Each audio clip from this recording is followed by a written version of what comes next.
I'm going to tell you why Ryan Nielsen's defense sets up very, very nice for one Devin Lloyd. We'll get into it today here on Locked On Jaguars.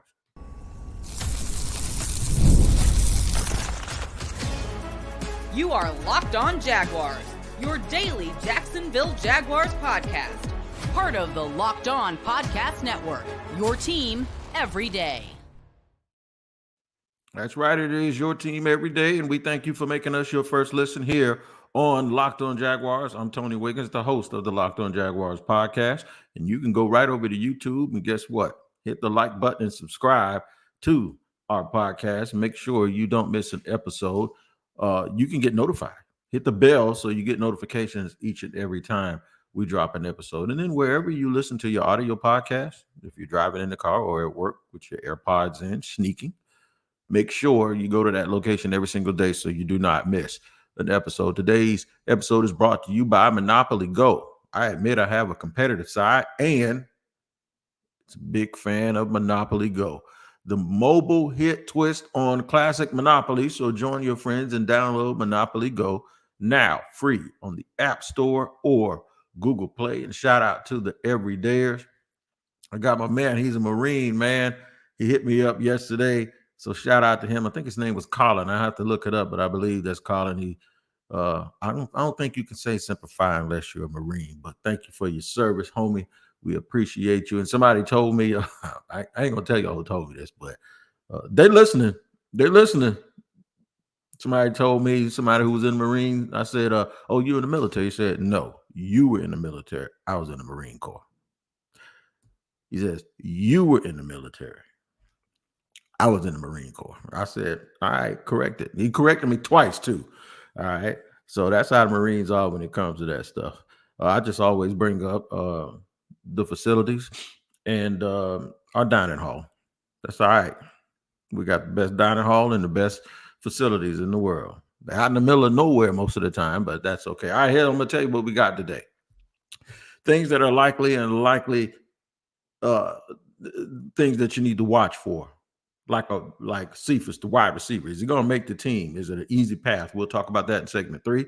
What's left to do for the Jaguars in the secondary market in free agency? Where are the holes? Okay. Now, I think I always talk about how you have to build in a macro perspective. Now it's time to get micro.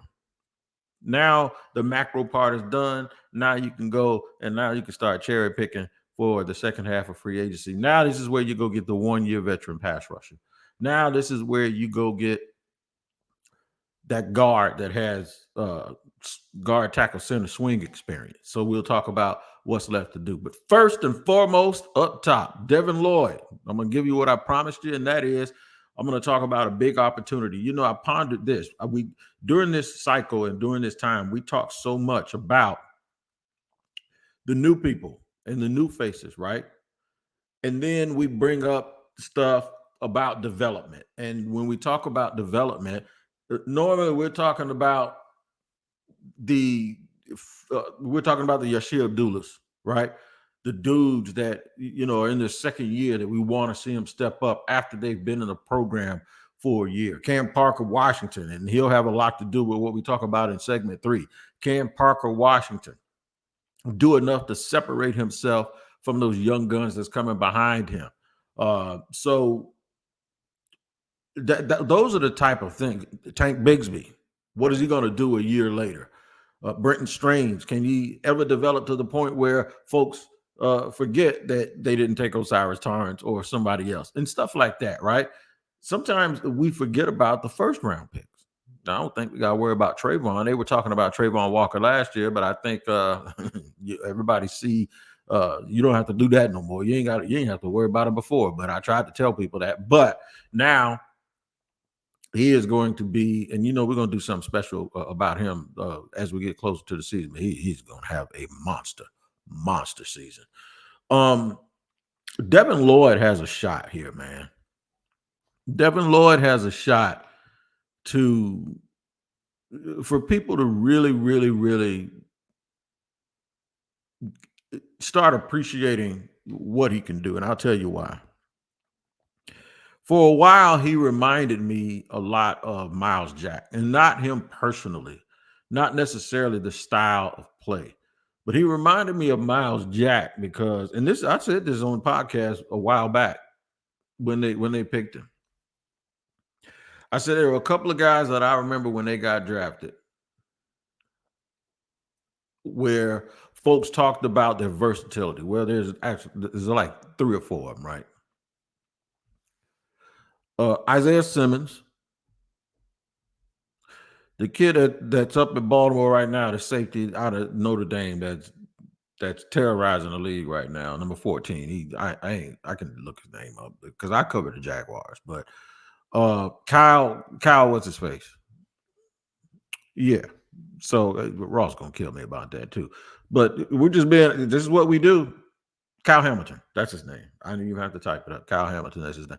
And I leave stuff like this in so y'all understand that this is like really, really organic. Like I do my research, as y'all can see. But the thing about the research is there's sometimes when we start talking that we think about other things. But Kyle Hamilton is one. I'm gonna mention Miles Jack, I mentioned, and I'm gonna mention the high side now.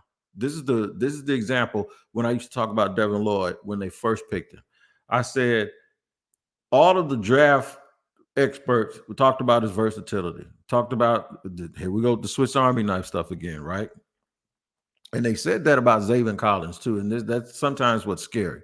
Sometimes you get a dude that does so much, and you're like, we're not sitting here thinking that what happens when the team doesn't necessarily do right by that player. And I'm not saying that that's what the Jaguars did or didn't do. But what I will tell you is this. I think when you have a guy like that, the way Miles Jack was when he came out, Miles Jack played running back, corner, safety, outside linebacker, and then they tried to make him a Mike linebacker in the NFL. And it didn't work, in my opinion. You know, at least a lot of people's opinion. When Fred Warner came out of BYU, he had played safety. He didn't have a position. At one point, he was like 6'4", 215 pounds, and then he gained some weight, went up to like 225, 228. So people were like, well, where can he play? And then some people out in San Francisco that run a certain defense where everything is downhill. It's see ball, hit ball. It's flow to the ball, run, use your instincts. And all of a sudden now Fred Warner's going to the Hall of Fame. Fred Warner might be the best linebacker they've ever had in San Francisco. And that's saying a lot because I'm a huge Patrick Willis fan who is in the Hall. Or I think he just got put in the Hall of Fame.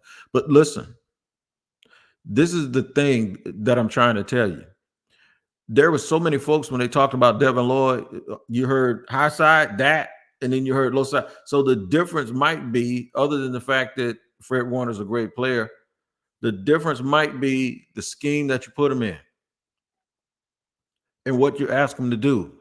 Ryan Nielsen's defense is downhill. It's all coming forward. It's where big, strong, fast people thrive. It's where guys that love to tackle and love to play football and can diagnose things quickly, they thrive. See ball, hit ball. Big guys. Put them up here, put them all over the place. Just run and flow to the ball and be smart and understand and do your job. This is why I say Devin Lloyd can really, really shine in this system.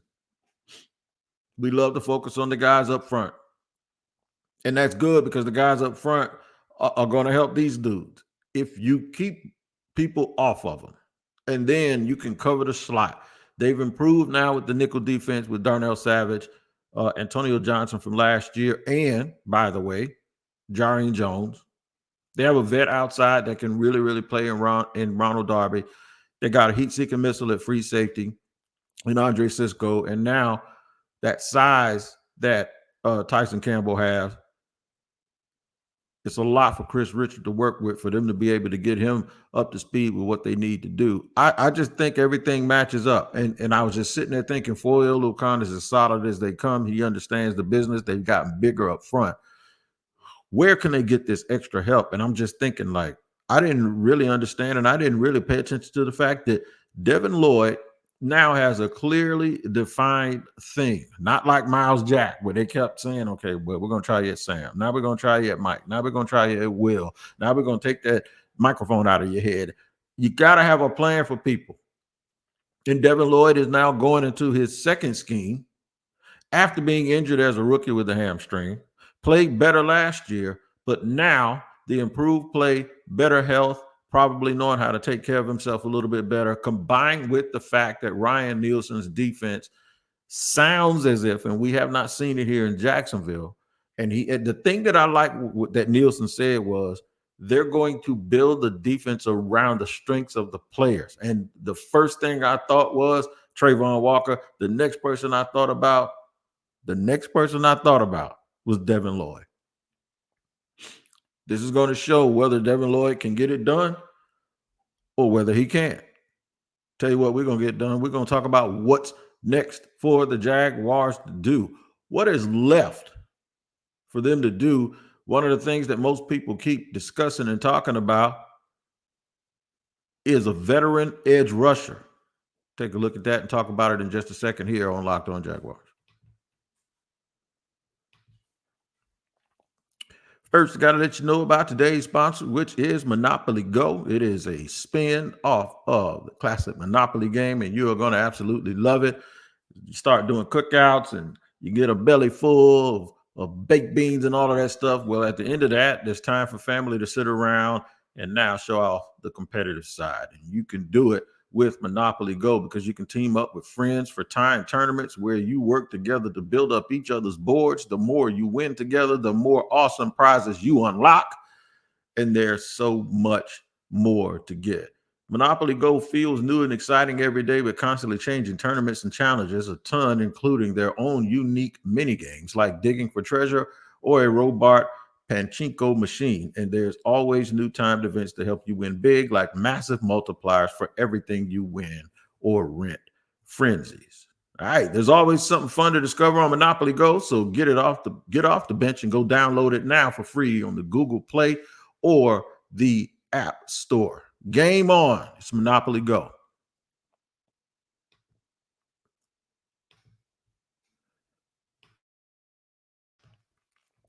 All right, second segment here on Locked On Jaguars. We're your team every day. Thank you for making us your first listen. Talked about the opportunities that Devin Lloyd can have in the 2024 season with the new scheme, while mentioning that he improved last year. Okay, and this isn't a swipe at the old system. The old system is the one that Doug wanted. It's what he liked. He talked about it ad nauseum before. This is what he wanted to do. He wanted to play a certain way. And they did that. They just probably didn't do it as well. The system worked real well with Vita Vea in the middle of the defense in Tampa and in Damakong Suh, right? Yeah, it did. It did. To me, it worked. That's when it worked the best. And that's kind of what they were looking at. And it turns out that this is just not, it's not the same. All play like everybody tried to run that Gus Bradley defense. Yeah, it doesn't work without Earl Thomas as much, does it? Or Cam Chancellor. It just doesn't. It just does not work as much without those guys. So now we got to ask, what is there left to do? It's easy for all of us, including me, to focus primarily on all of the new stuff. We have to take back and take a look sometimes at the things that are already here too, the pieces that they're working with. And now that we've been able to do a little bit of that, we talked about Devin Lloyd. There are some things. What is left for this team to add? What is left for this team to add? It may seem redundant, but I'll go here. How about veteran edge? Veteran edge. Many people keep mentioning the name Bud Dupree because obviously there's a connection with Ryan Nielsen in Atlanta. I wouldn't be opposed to it. Some other names that are out there. Calais Campbell is still out there. Would it be totally redundant now that you have Mason Smith and now that you have Eric Armstead, you have other people in those roles?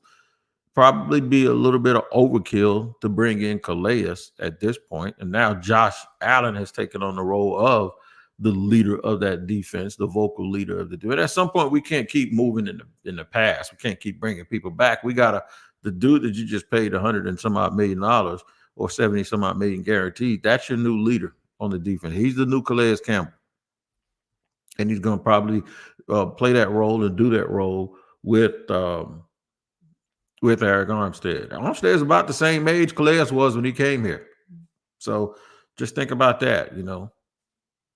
You just gotta pass this thing down to other people sometimes. Carl Lawson's still available. He's banged up a lot, and he doesn't fit the height and the length threshold that we know Trent Baalke likes. Mike Dana, who played with Kansas City, is available. There's some other wide receivers available. I don't think that they're going to go in that direction. Kyle Van Noy. Now, see, that one interests me. That's the kind of veteran edge that to me, that makes about the same amount of sense as Bud Dupree for me. And Van Noy was the dude that kind of had to find his role. Van Noy was kind of like Trayvon Walker a little bit. He wasn't a first round pick, but when he got picked, he was playing strong side linebacker in Detroit, and they ran the 4-3, the same one like that the 49ers are running right now. And it's like they were in a true 4-3 though, and they basically had him playing the auto position, and y'all know what that is in Jacksonville. Well, it didn't work out. I don't even think he got to his second contract as a second-round pick. And then the rest of the story, he's had a great career, a very good career, with teams like Baltimore and New England and Miami and the Chargers. Kyle Van Noy is a really, really good player, and I wouldn't be opposed to them bringing Kyle Van Noy in here as one of those package guys. He's not a hand on the ground dude, and they don't really have their rushers, but I did watch a little bit of Ryan Nielsen tape and film, and it looks like they had their rushers standing up sometimes in lightning packages. I saw guys, there was only one or two guys with their hand on the ground, and there's 3 or 4 dudes standing up. There's still Yannick Ngakoue. I don't know at this stage if that's something that they would do, but he is a pure pass rusher who on passing downs is going to give you the business. And he's still very, very active. And he's made his money now. I think Jan has made almost $60 million, and he's a frugal type. So maybe now there's no hard feelings and it's time to get something done. Maybe that's somewhere, that they go. But yeah, backup edge is Tyus Bowser's out there. Jerry Hughes, a little bit older. Marcus Golden, a little bit older. But those are the types of dudes. If everybody keeps just screaming backup edge, that's pretty much what you're looking at right now. They signed Gibson, and then they're going to probably give Yashir a try. And I think they like the Cole kid that they picked up in the draft as a developmental player. He's long, and he fits what they like to do. There's going to be a little bit of competition here in Jacksonville. It just depends on the way that they decide to go. So we'll continue to discuss this in segment 3 because there's some likely and unlikely things to watch for. Been having a lot of people tell me about the undrafted free agent wide receiver the Jaguars signed, Mr. Cephas, and will he be making Joshua Cephas? And will he be the one making the team? Hey, he's got a shot, and I'll never say never. I believe that's the kid's name. I'll never say never. I promise you, I'll never say never to a guy having a chance. Once I saw James Robinson make the team in Jacksonville and how he made it, yeah, man, I said no. There's no way. I'll never, ever, ever sit here and say that a kid won't make it anymore. I just won't. I'll never say that again. So we're going to look here at segment 3. What we're going to do is take a peek at likely things and unlikely things to watch out for. Who's going to be, whether they'll sign that edge rusher. That's going to be a big deal. We'll take a look at all of that in just a second. But I got to tell you first, if you're watching Fox Sports or ESPN on your TV all day and you have to turn down the volume with all the shouting, make the switch to Locked On Sports Today, a free 24/7 sports streaming channel program for you every day to bring you the biggest stories without all the screaming. Locked On Sports Today brings you can't miss analysis, opinions, and news, streaming 24/7 on YouTube or the free Amazon Fire TV channels app, part of the Locked On Podcast Network, your team every day. More on things that we have to watch for, likely and unlikely, like how many receivers the Jaguars keep and whether an undrafted free agent can make the team. We'll discuss that in just a second here on Locked On Jaguars. After I let you know about FanDuel, man, I've been telling y'all about FanDuel for a while now, but we're going to do it again because hockey is in their playoffs right now, along with the NBA. And now that most of the first round is eliminated in the NBA, it's going to get a little bit more intense, and you're going to need FanDuel to be able to help you navigate your way. And baseball is also in full swing. And FanDuel is there for you to bet on every game. Right now, new customers get $150 in bonus bets, guaranteed. And that's $150, win or lose. Bet on everything from slap shots to home runs to slam dunks, all on an app that's safe, secure, and easy to use. What are you waiting for? Visit FanDuel.com/lockedon and make your first bet an automatic win. Once again, what are you waiting for? Visit FanDuel.com/lockedon and make your first bet an automatic win. FanDuel, America's #1 sportsbook.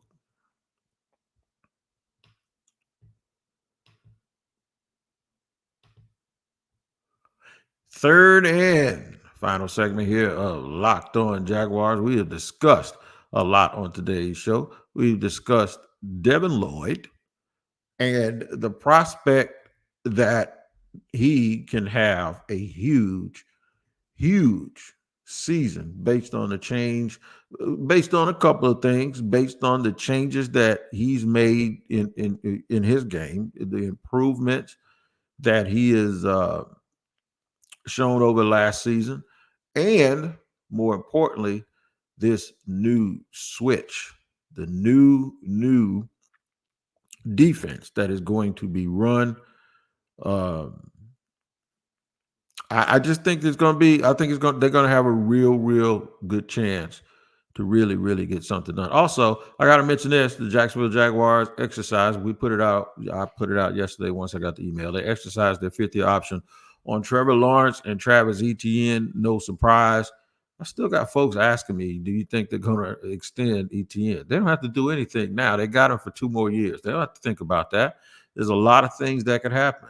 How's his body going to be? What's it going to be? How's he going to go? What is the league going to? Where is he at in his career? Does he remain injury-free? Who else is on the team? A lot of those things will really get into whether or not they're going to extend Trevor. You know that. But I'm at least glad, because what would happen is if they didn't do the 5th-year option, and there's a chance that he'd be out after only 4 years. They only got 3 years of production because he missed the whole rookie year with an injury. He got hurt in the preseason game. That would mean they only got 3 years of production from a first-round pick. The guy that was picked like 18th overall, so that wouldn't be good. So I'm glad they decided to keep him. He's one of the most explosive players and one of the better players on the team. Good for him. As I am hunting the Jaguars unrestricted free agent list, because undrafted free agent list for 2024, I want to make sure, there you go, Jaguars undrafted free agent tracker list. My boy Trav got me covered. I want to make sure that we give, Josh Cephas, that's the guy that I'm really talking about, that everyone keeps asking me about. But Jarvis Landry, did y'all see the show, the part about Jarvis Landry coming to rookie camp? I'm going to tell you what that is. Folks are talking about desperation and all of this stuff. One, Jarvis Landry is going to coach, I believe, in the NFL one day. Right? I also believe that he's a good person to have in camp to show guys how they need to work, that this veteran's going to come eat your face off. And we're talking about increasing competition. Even if he doesn't sign, which I don't think he's going to, he's the perfect person to come into camp that knows your playbook, that understands the flow of the team.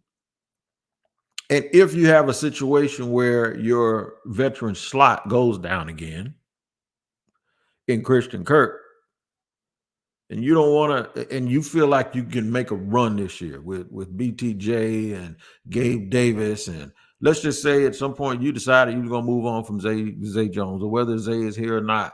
But now you're like, for this run and for the meat of the schedule, we need somebody that instantly, all you got to do is add water to him, and he knows how to get it done. That's when you call Jarvis Landry and say, hey, man, come on, we need you in the middle of the season. That's another reason why you would do this, to increase competition in camp, to show the guys how to work. It doesn't cost you anything. If the kid calls, the dude ain't no kid, but if he calls and says, man, let me come into camp, it's a no-brainer. He ain't wasting your time, because now, just in case you get to the point where you need that veteran fifth guy to call. Everybody was telling me how much they missed Marvin Jones Sr. so much. Well, here you go. And I'm not saying that that's the scenario that you're going to have happen. He's in his 30s. He's not a blazer. I get all of that. I'm just pointing out when people go, why? Well, these are the reasons why. These are the reasons why. These are the possibilities and the reasons why. It's going to be hard for Cephas or anybody else to make this.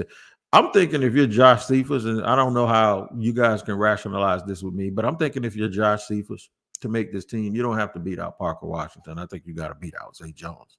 Now, let me explain. Even though I think Zay Jones is higher on the depth chart than Parker Washington, I don't necessarily think that Josh Cephas is going against Parker Washington. If Josh Cephas, I think the team knows what they have in Parker Washington. I think the team is cool in Parker Washington. If they're going to keep 6 wide receivers, I think the team is pretty cool with Parker Washington being wide receiver 6. All right? Really. I don't know if that sounds like that's not competition or not competitive. Here's what I think they're doing. Not per se, but in my opinion, it's like, one of y'all give me a reason to let Zay go, because he's good. He's an $8 million receiver or whatever it is. Give me a reason. Just give me a reason. I can't let him go for one of y'all, but I can let him go for 2. And if somebody shows me that the production from my 4th receiver, and trust me, that's what Zay Jones is going to be. He's an $8 million 4th receiver. In case you didn't know, your 1 is your 1 and your 1A is it was 1A, 1B, and 1C. It's BTJ, and folks go, he ain't proved nothing yet. Yeah, whatever. It's BTJ, Gabe Davis, Christian Kirk. I think the person that makes noise is the guy that's good enough for them to say, we can move on from Zay.